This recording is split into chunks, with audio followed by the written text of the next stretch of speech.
nombre es Mariano y voy a presentarles mi trabajo. Cambios en la rigidez de filamentos intermedios revelan relaciones funcionales con los otros polímeros del citoesqueleto.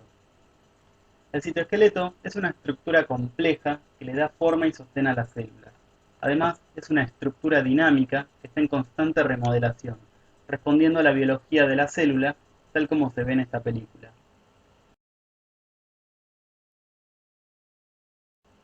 El citoesqueleto está formado principalmente por tres tipos de elementos, cada uno de los cuales forma una red diferente: actina, microtúbulos y filamentos intermedios.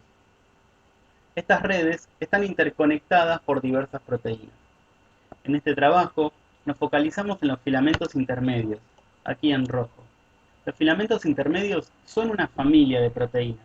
Son filamentos flexibles, extensibles y autoasociables que aportan viscoelasticidad a las células. Históricamente, han sido los elementos del citoesqueleto menos estudiados y considerados elementos mecánicos pasivos.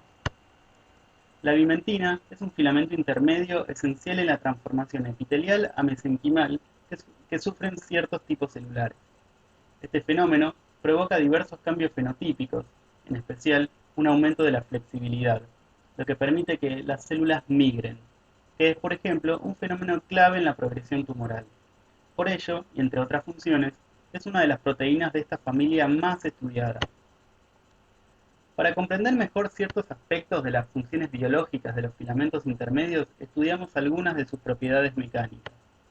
Una de ellas es la longitud de persistencia, que es una propiedad que cuantifica la rigidez de un filamento. Para los biopolímeros del citoesqueleto, el rango de longitud de persistencia es de micrones. Por otro lado, cuantificamos la movilidad de los filamentos para conocer qué ocurre en su entorno y cómo son las interacciones con otras estructuras celulares. Para ello, observamos por microscopía confocal células BHK que expresaban bimentina fluorescente. Estas imágenes nos muestran lo complejo que es la trama de filamentos intermedios, la variedad de formas que adquieren y las curvaturas típicas de estos polímeros. A partir de estas imágenes, usando una rutina propia, recuperamos las formas y las coordenadas espaciales de filamentos individuales de bimentina, tal como se muestra en el detalle. De las formas de los filamentos obtenemos sus curvaturas, que se descomponen en series de Fourier, en las que para cada modo tenemos una amplitud asociada. Y al trabajar con un ensamble de filamentos, obtenemos para cada modo de Fourier un valor de amplitud por cada filamento. Se ha demostrado que la varianza en la amplitud de cada modo de Fourier está asociada con la longitud de persistencia.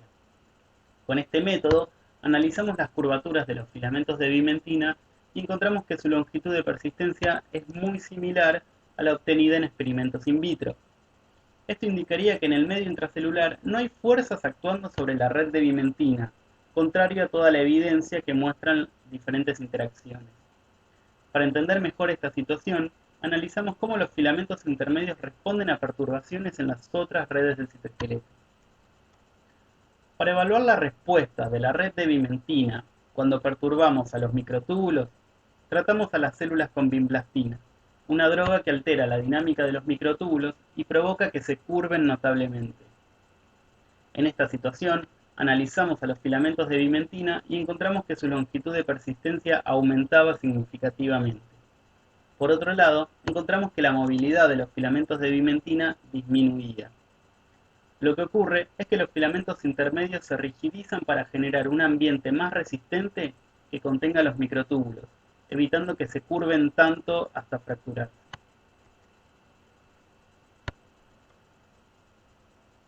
Para evaluar la respuesta de la red de bimentina ante perturbaciones en la red de actina, tratamos a las células con la tronculina B, que causa la pérdida de algunas estructuras de actina sin afectar la morfología general de su red.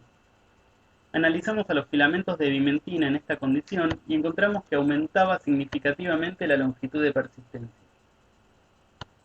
También encontramos que la movilidad de los filamentos de bimentina aumentaba considerablemente. Este tratamiento causa que los filamentos de bimentina pierdan puntos de anclaje y por eso aumenta su movilidad. Esto les permite autoasociarse, formando fibras más rígidas que tienen una longitud de persistencia mayor.